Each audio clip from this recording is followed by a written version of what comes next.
감사합니다. 이 시간 우리에게 주신 하나님의 말씀을 보시겠습니다. 고린도전서 9장 25절입니다. 고린도전서 9장 25절, 제가 가진 성경 274면입니다. 이기기를 다투는 자마다 모든 일에 절제하나니 그들은 썩을 승리자의 관을 얻고자 하되 우리는 썩지 아니할 것을 얻고자 하노라. 아멘. 적당한 운동과 적당한 식사, 규칙적인 생활을 하면 누구든지 건강하게 살 수 있습니다. 그런데 이게 쉽지가 않습니다. 그래서 이런 말이 생겼겠죠. 과유불급. 지나치면 미치지 못한 것 같다라는 의미의 말입니다. 너무 많이 먹으면 적게 먹은 것만 못하다. 이렇게 쉽게 해석할 수 있을 것입니다. 요즘은 좋아한다고 운동을 너무 많이 해서, 그리고 또 좋아한다고 음식을 너무 많이 먹어서, 그리고 하고 싶은 거 다 하느라고 규칙적인 생활을 못해서 그렇게 건강한 삶을 살지 못하는 경우가 더 많다는 것입니다. 풍요로운 이 시대를 살아가는 오늘날의 성도들에게 꼭 필요한 신앙 덕목이 있습니다. 성령의 열매가 있는데요. 절제라는 것입니다. 그래서 이 시간 우리에게 주신 이 말씀을 통해서 성령의 열매, 절제라는 제목으로 말씀을 전하겠습니다. 우리가 늘 하는 고백은 우리의 인생이 됩니다. 이 시간 하나님 앞에 이렇게 고백합시다. 나는 하나님의 사랑을 받고 있습니다. 하나님은 나를 치료하십니다. 하나님은 나에게 복을 주십니다. 하나님, 절제하는 성도가 되도록 도와주세요. 우리의 고백대로 되시기를 예수님의 이름으로 축복합니다. 최근에 계속해서 성령의 열매들을 살펴보았는데요. 성령의 9가지 열매, 뭐가 있는지 다시 한번 읽어보겠습니다. 갈라디아서 5장 22절, 23절 말씀입니다. 같이 읽어보겠습니다. 오직 성령의 열매는 사랑과 희락과 화평과 오래 참음과 자비와 양선과 충성과 온유와 절제니 이 같은 것을 금지할 법이 없느니라. 아멘. 성령의 열매 9가지 중에 첫 번째 열매가 무엇입니까? 사랑. 왜 첫 번째 열매가 사랑일까? 그리고 마지막 열매가 무엇입니까? 절제. 오늘 살펴볼 이 성령의 9가지 열매 중에 마지막 열매가 절제입니다. 사랑이 왜 첫 번째고 절제가 왜 마지막일까? 가만히 생각해 보니까 사랑은 모든 것의 출발입니다. 모든 것을 의미 있게 하고, 모든 것을 가치 있게 하고, 모든 것을 유익하게 하는 게 사랑이라고 그렇게 성경이 말씀하시잖아요.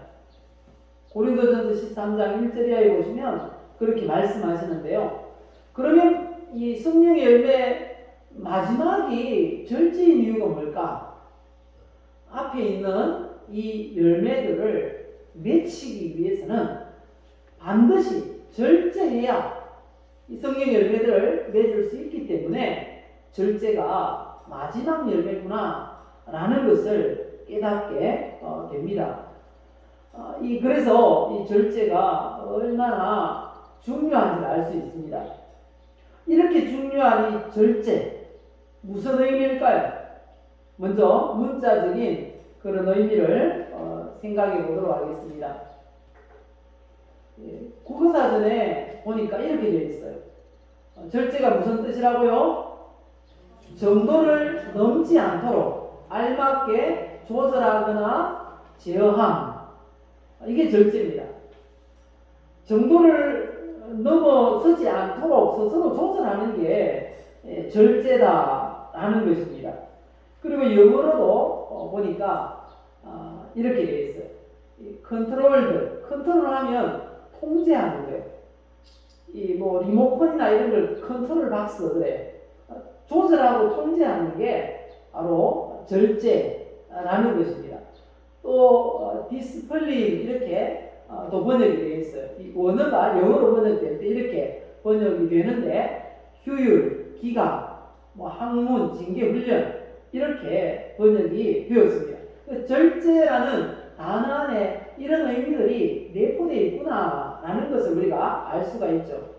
그리고 한자어로 보니까 마디절, 그리고 억제하다 제, 이 절제입니다. 그래서 이 한자어의 뜻은 필요한 마디만큼 자른다 라는 것입니다. 그게 절제의 의미라는 것입니다. 무엇보다 중요한 건 원어겠죠. 원어. 헬라어에는 어떻게 되어 있는가? 앵크라티오마이라고 합니다. 이 절제, 자제하다, 자기를 지배하거나 제어하다, 그리고 삼가다. 성경에 보면 삼가다라는 말이 종종 나오는데 절제의 의미가 있구나라고 생각하시면 되겠습니다. 이 절제가 왜 필요할까? 서론에서 말씀드렸지만 이 모든 일에 절제가 없으면 이룰 수가 없어요. 그래서 필요한데 조금 더 자세하게 구체적으로 살펴보겠습니다. 자, 이 절제가 왜 필요할까? 첫째는 같이 읽어보실까요? 인생의 목표를 이루기 위해서 반드시 절제해야 한다는 것입니다. 오늘 본문 말씀을 보시면 고린도전서 9장 24절에 운동장에서 다름질하는 자들이 다 달릴지라도 오직 상을 받는 사람은 한 사람인 줄을 너희가 알지 못하느냐. 너희도 상을 받도록 이와 같이 다름질하라. 상 받기 위해서는 최선을 다해서 달려야 한다는 것입니다. 그런데 그렇게 최선을 다해서 상 받기 위해서 필요한 게 있다는 겁니다. 그게 뭘까?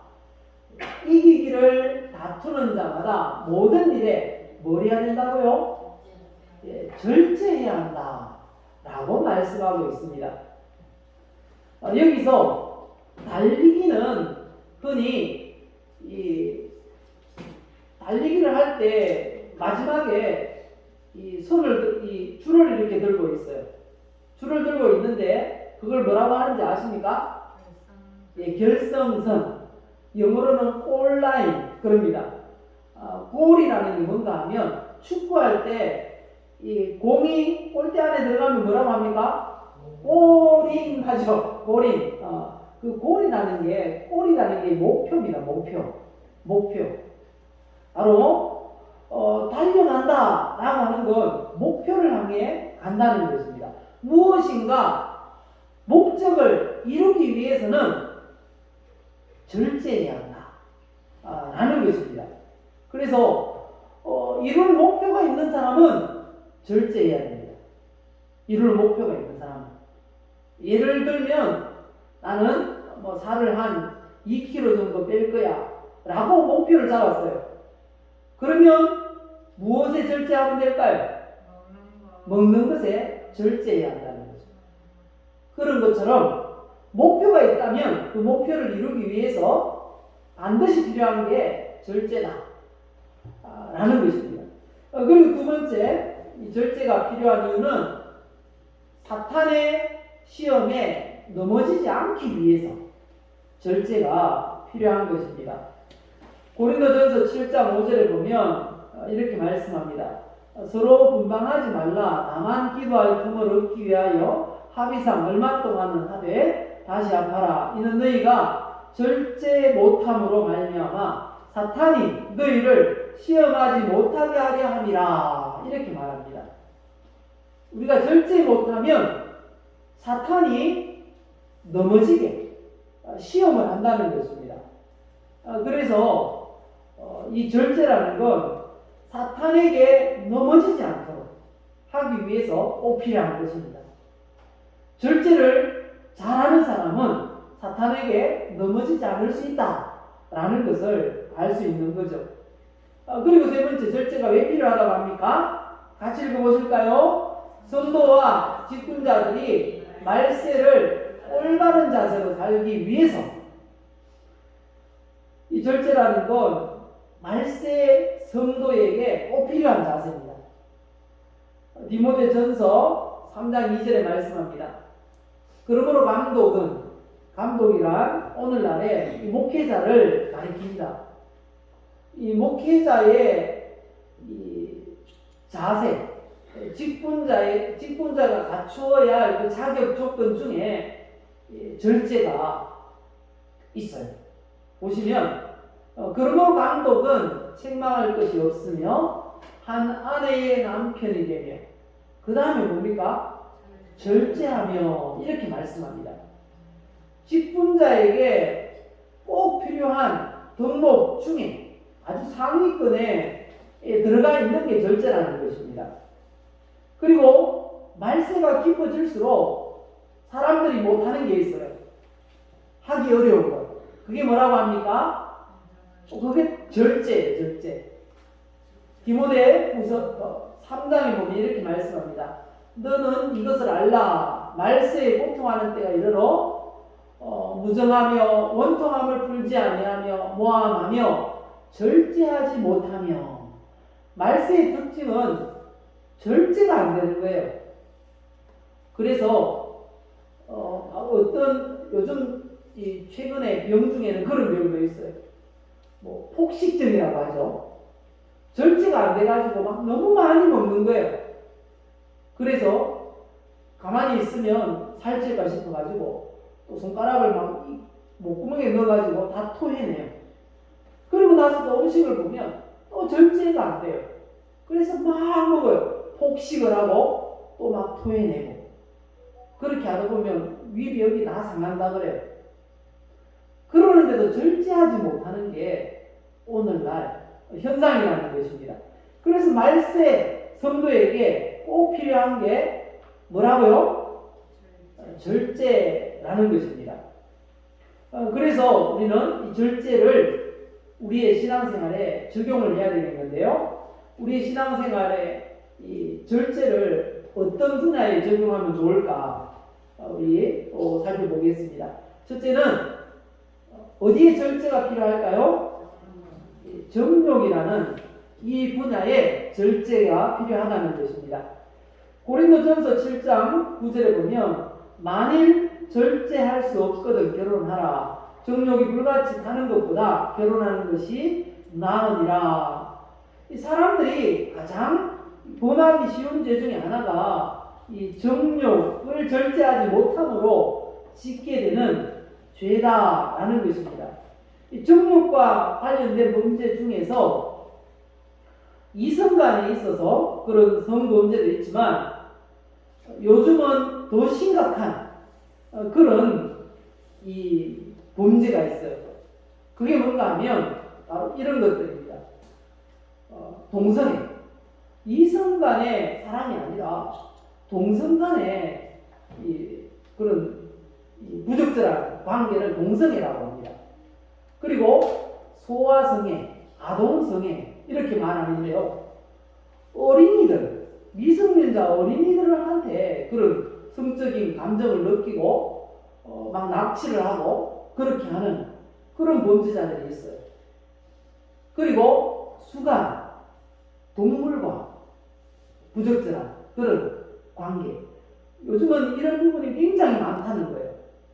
이상하게 이 동물과의 성접촉을 통해서 생기는 그런 성병이 요즘 들어서 많다는 거예요. 왜 그런가 하면 요즘은 애완동물을 많이 또 기르잖아요. 그래서 막 보신탕집이 다 없어져요. 좀 개를 잘 안 먹으니까.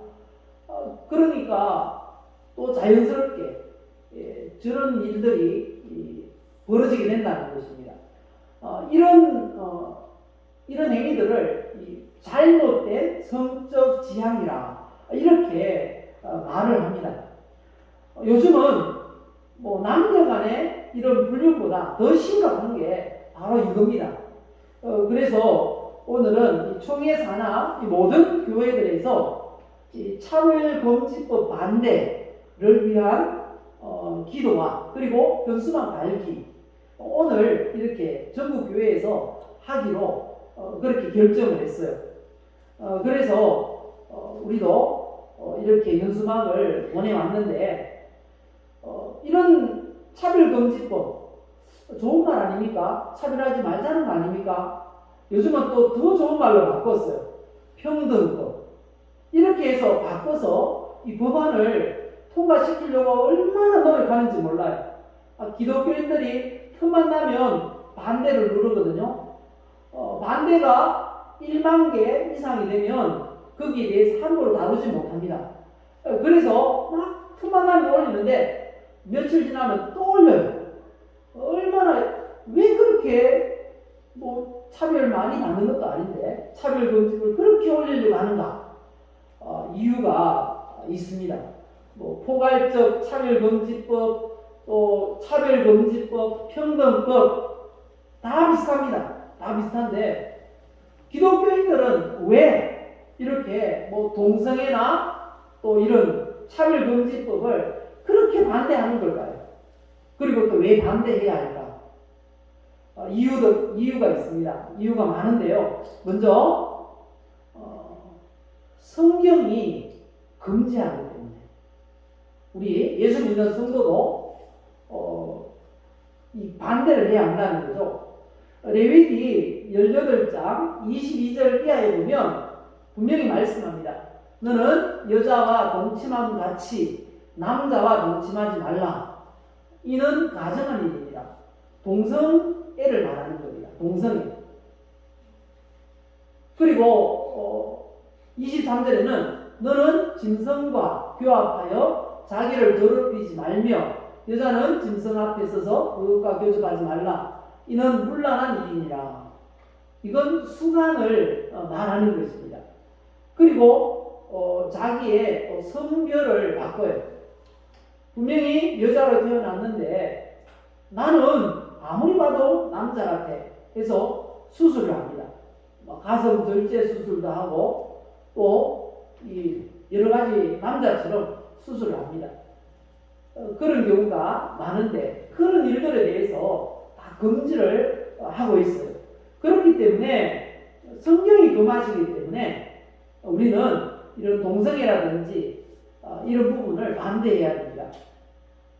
그리고 또 왜 동성애나 이런 부적절한 소아성애, 수간을 반대해야 되는가? 분명한 이유가 있는데요. 에이즈를 비롯한 모든 성병이 여기에서 나왔다는 것입니다. 매독이라는 그런 성병이 많이 저 어릴 때는 유행했던 것 같아요. 자료들을 보니까 아주 오래된 그런 성병인데 이거 말과 부적절한 관계를 해서 그렇다는 거예요. 몽골에서 이 말이나 이런 양이나 염소를 많이 목축을 하잖아요. 거기에서 나왔다는 것입니다. 그리고 동성애는 에이즈의 이 전파의 주범이라는 것입니다. 그런데 요즘은 말도 못해요. 왜냐하면 차별금지법 이전에 또 새로운 법들이 많이 제정이 됐는데 얼마나 이 보호를 많이 해주는지 몰라요. 누가 동성애인지도 모르도록 그렇게 해놓고 아주 심각한 그런 시대가 되었습니다. 숨어 있는 동안, 밝히지 않는 동안 에이즈가 얼마나 확산이 되는지 모른다는 것입니다. 그리고 이런 동성애나 이런 부적절한 성적 지향을 통해서 또 가정이 무너지고 그리고 인류가 생존의 위협을 받게 된다는 것입니다. 남자와 남자가 결혼을 하면 그리고 여자와 여자가 결혼을 하면 자녀가 태어날 수 있을까요? 없을까요? 태어날 수가 없습니다. 그러니까 요즘은 이렇게 돼요. 정자은행이라는 게 있어요. 그래서 나는 혼자 살고 싶은데 아이를 갖고 싶다 해서 정자은행에서 돈을 많이 주면 좋은 정자를 만든 거예요. 그렇게 해서 출산을 해서 그렇게 혼자 아이를 기르는 그런 가정도 있어요. 그렇게 하다 보니까 모든 부분에 있어서 문란해지고 혼란해지는 그런 영향들을 볼 수가 있다는 것입니다. 이런 부분에 있어서 이런 것들을 법적으로 허용하지 말자 하는 게 차별금지법 반대예요. 이 차별금지법에는 이런 것들을 법적으로 다 허용하자라는 것입니다. 최근에 일부 정치인들 그리고 동성애자, 소아성애자, 또 수간 이런 사람들이 전부 다 또 이상한 사이비 종교 집단 이런 사람들이 차별금지법에 다 찬성을 합니다. 왜 그런가 하면요, 진짜 소수인데 이 사람들이 진짜 소수인데 오히려 자기들이 이 권익을 누리고 보호받기를 원해서 그리고 정치적인 목적으로 이걸 통과시키려고 한다는 것입니다. 그런데 이 법안에는 숨겨진 그 사탄의 계략이 있다는 사실을 우리는 알아야 됩니다.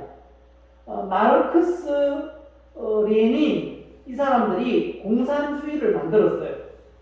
공산주의를 만들 때 목표가 뭔가 하면 경제적 평등이었어요. 다 같이 먹고 살 수 있도록 만들자라는 것이었어요. 그래서 목표가 뭔가 하면 가진 사람들을 죽이는 것입니다. 그리고 그 사람들이 가지고 있는 걸 빼앗아서 나누면 평등해진다는 것입니다. 그래서 사회주의자들이 정권을 잡으면 부르짖는 게 재벌 해체입니다. 재벌 해체. 큰 기업들 무너뜨린다는 것입니다. 그런데 이 부유한 나라들, 자유민주주의 국가들을 보면 재벌들을 더 이렇게 키웁니다. 회사를 많이 키우고 국가적으로 협조를 해줍니다. 그런데 사회주의 국가들은 재벌을 다 죽입니다. 어느 나라가 시간이 지날수록 더 부유해질까요? 그리고 어느 나라가 시간이 갈수록 더 가난해질까요? 그래서 사회주의 국가 중에 부강한 나라가 없어요. 좀 성장하려고 하면 나라에서 통제를 해요. 마윈이 세계에서 몇 번째 가는 그런 부자였어요. 그런데 최근에 말 한마디 잘못했다가 중국의 은행은 마치 복덕방 같다 그런 말 했다가 지금 막 주가가 뚝 떨어졌어요. 곧 망할 위기에 있어요. 그러니까 그런 정책을 보고 많은 사람들이 외국인들이 돈 다 빼가지고 나갔어요.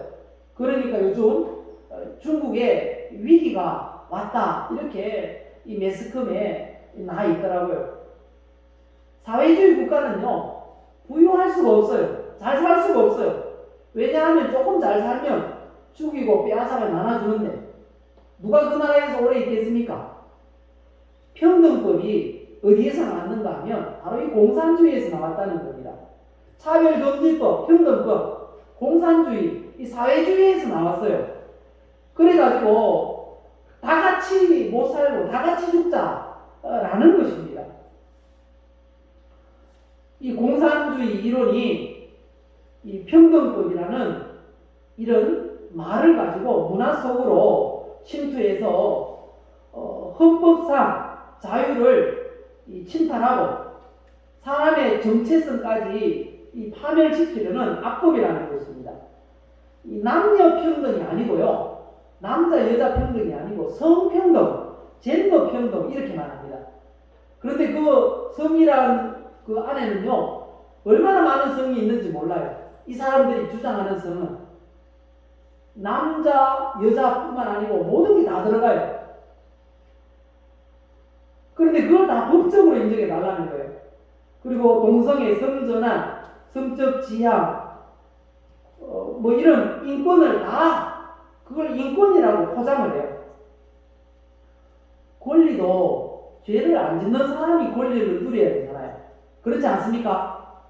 죄는 다 짓는 사람이 권리를 누리려고 하면 권리를 누리게 할수록 죄를 짓는데 그렇게 하면 안 되잖아요. 아무리 자유가 좋고 평등이 좋다 해도 그런 사람들에게까지 평등, 자유를 주면 안 된다는 것입니다. 그래서 이 잘못된 이 법을 만들어서 그걸 비난하는 사람들에게 징벌적 손해배상을 물릴 수 있도록 하는 게 바로 이 차별금지법, 평등법이라는 것입니다. 우리나라는 이미 이 동성애자 차별금지가 포함된 그런 국가인권위원회법이 있어요. 그래서 동성애자들도 보고 우리는 뭐라고 삿대질 못합니다. 법이 지금 그렇게 돼 있어요. 그런데 거기에 빠진 게 뭔가 하면 혹시 그 사람들을 비난해도 강제로 벌금을 물릴 수가 없다는 거예요. 그래서 그 사람들을 비난할 때 그 사람들이 성적 수치심을 느꼈다라고 말하면 배상할 수 있도록 법을 만든다는 거예요. 남자끼리 또 여자끼리 결혼을 하는 거 보고 그런 거 보면 혹시 여러분들은 뭐라고 말하시겠습니까? 혹시 옆에 있는 사람들에게라도 그렇게 말하지 않겠습니까? 남자끼리 저렇게 결혼을 해서 되겠나? 그렇게 말하면 그게 살짝 그 사람들 귀에 들어가요. 그러면 그 사람들이 뭐라 하겠습니까? 나 성적 수치심 느꼈어. 이렇게 해서 고발을 하면 소곤소곤 말했던 그 사람이 벌금을 내야 된다는 것입니다. 시정명령을 받고 이행 강제금을 그리고 징벌적 손해배상을 형사처벌을 받게 되는 게 바로 차별금지법이라는 것입니다. 우리가 이 사실을 알아야 됩니다. 그리고 이 차별금지법에 들어가는 대상이 또 많아요. 성별, 장애, 병력, 종교, 사상, 그리고 성적 지향, 용모, 유전 정보, 신체 조건, 고용 형태, 말 한마디 잘못하면 다 걸려요. 다 걸려요. 그래서 차별금지법을 만들려고 하는 겁니다. 법을 만들면 그대로 시행하면 되니까. 그래서 이 차별금지법이 시행되지 못하도록 우리나라에서는 아직도 그렇게 반대하고 있는 것입니다. 그런데 서구에서는 미국에 몇 개 주는 그걸 놓쳤어요. 반대하는 시기를 놓쳤어요. 그래서 어떻게 됐는가 하면요. 먼저 시행이 됐네요. 시행이 되고 나니까 피해가 얼마나 많이 신고가 되는지 몰라요. 이런 피해들이 있습니다. 호주의 유명한 럭비 선수가 자기 그 SNS 온라인상에 뭐 트윗이라든지 뭐 이런 카카오 스토리 이런 데다가 성경 구절을 한 개 올려놨어요. 그런데 신고가 들어갔어요. 왜 들어갔는가 하면 성경 안에는 동성애를 반대하는 내용이 있다는 것입니다. 그런 성경 구절을 남의 계정도 아니고 내 계정으로 된 그 트윗 안에 올려놨는데 신고가 들어갔어요. 그래가지고 소속사에서 해고 다녔어요. 그런 일이 일어난다는 것입니다. 그리고 자신을 여성이라고 주장하는 남자가 여자 목욕탕에 막 들어가요. 그렇게 해서 막 목욕을 하는 거예요. 남자 성기가 있는데 난 여자라고 생각한다고 그러면서 들어가는 거예요. 여자 화장실 막 들어가가지고 그렇게 나 여자라고 주장을 하면 그렇게 해서 성범죄가 얼마나 많이 일어나는지 모릅니다. 그리고 또 심각한 문제는 이 사람이 그 격투기 요즘 많이 하잖아요. TV에. 여자 격투기에 남자가 나는 여자요. 이렇게 하면 들어가가지고요. 격투기 하면서 여자를 두들겨 패가지고요. 머리가 깨졌어요. 그런 일이 있어요. 또 그리고 이 10번이나 나 여자로 하면서 여자 육상 경기에 나가가지고 10개나 메달을 땄어요. 남자가. 누가 피해를 봅니까? 이런 법을 허용하면 보통 사람이 피해를 봐요. 보통 사람. 이런 특별한 사람들 때문에. 이 외에도 얼마나 많은지 모릅니다. 이 차별금지법, 평등법이 통과되면요, 우리나라도 똑같이 된다는 것입니다. 똑같이 돼요. 만약에 자녀가 나 남자 같은데, 여자가 나 남자 같은데 아빠 나 수술시켜주세요. 트랜스젠더, 성을 바꾼다는 거예요. 남자로 수술시켜주세요. 혹은 남자가 나 여자로 수술시켜주세요. 이렇게 했을 때 아빠는 엄마가 안 돼! 이렇게 하면 어떻게 되겠습니까? 잡혀가는 거예요. 성적으로 모욕했다는 거예요. 차별금지법이라는 게 얼마나 무서운 건지 알아야 됩니다. 우리는 절대로 통과되지 않도록 막아야 됩니다. 그리고 또 외국인들이 막 이민자가 막 들어옵니다. 그런데 그 사람들을 못 들어오도록 막을 수가 없어요. 그 가운데는 또 누가 섞여 있겠습니까? IS나 탈레반 같은 극단주의 무슬림들이 섞여가지고 들어오는 거예요. 계속 들어와도 막을 방법이 없어요. 차별금지법 있는데 차별 못하는데 그러면 어떻게 되겠습니까? 그 사람들이 0.5%가 되면요 곳곳에서 폭탄 테러를 일으킵니다. 그래서 프랑스나 이런 데 난리 났잖아요. 영국이나 이런 데요. 막 폭탄 안고 죽으면 천국 간다고 하니까 막 폭탄 안고 사람들 많은데 뛰어드는 거예요. 그런 일이 일어난다는 것입니다. 우리나라도 그렇다는 거죠.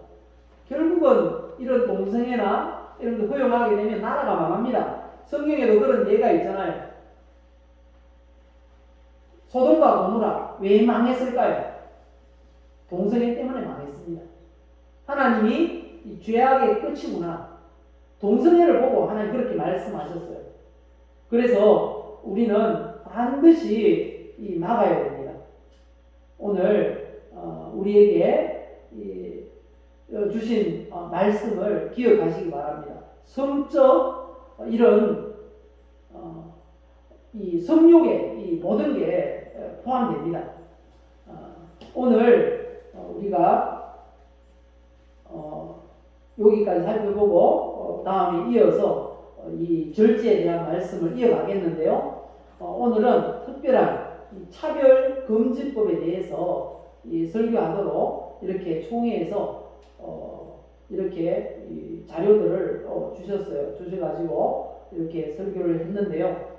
차별금지법 제가 가끔 이렇게 올리고 이렇게 할 때 우리 뭡니까 교회 신월교회 카카오 스토리나 이런데 밴드나 이런데 들어가서 꼭 그렇게 참여하시기 바랍니다. 가면은 국회로 연결되게 돼 있어요. 청와대로 연결되게 돼 있으니까 들어가서 교회 가입하시고 꼭 반대 서명하시기 바랍니다.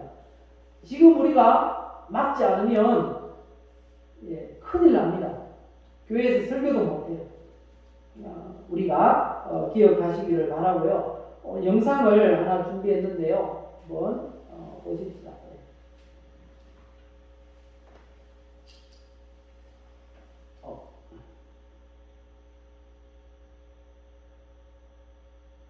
자, 위로 좀 올려주세요.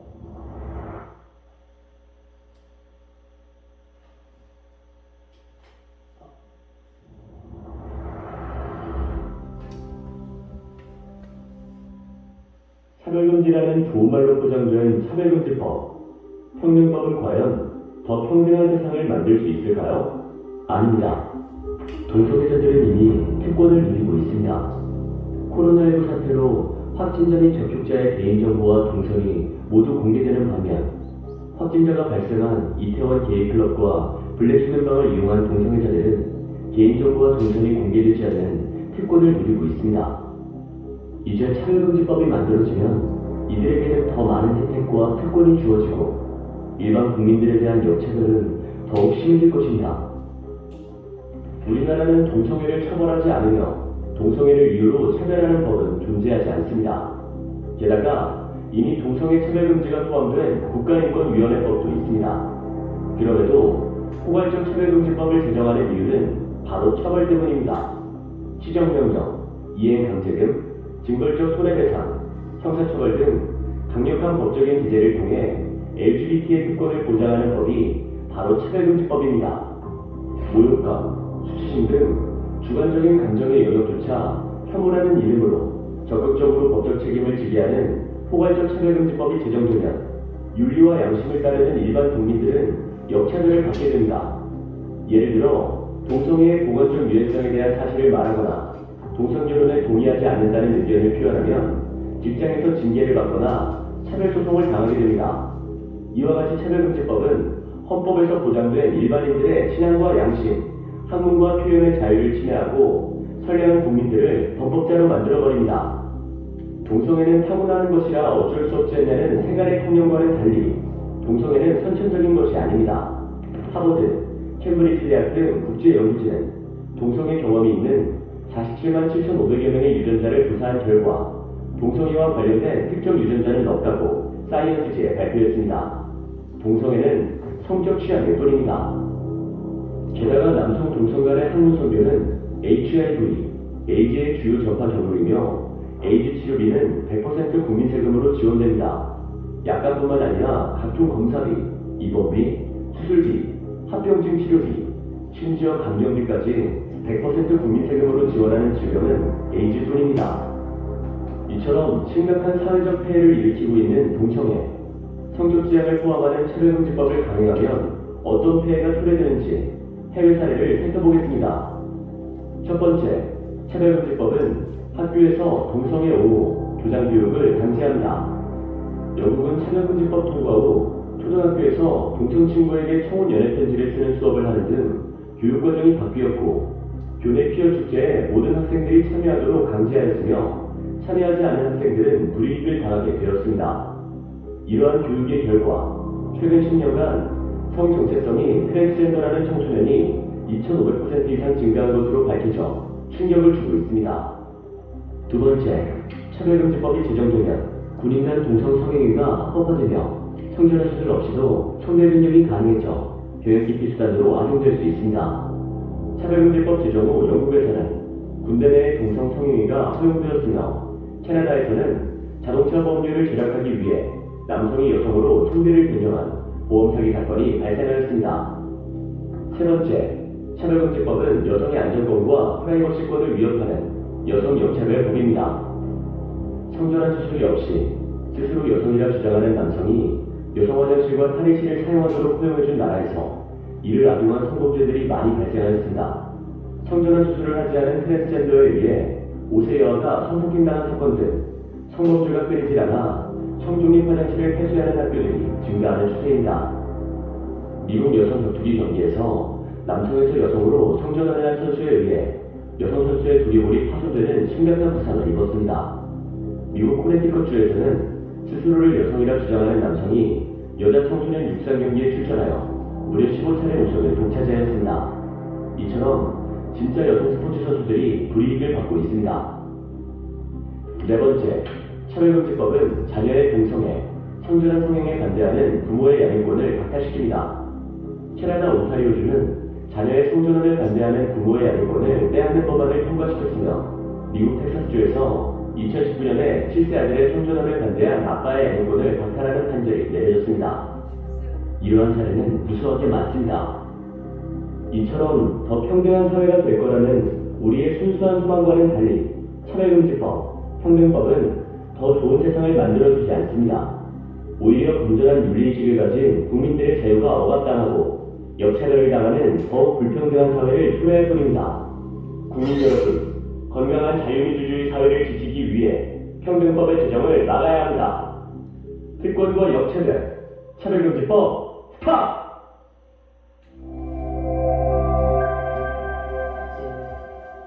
우리의 이 시간 차별금지법이 국회에 상정되지도 않고 통과되지 않도록 우리 함께 기도하십시오.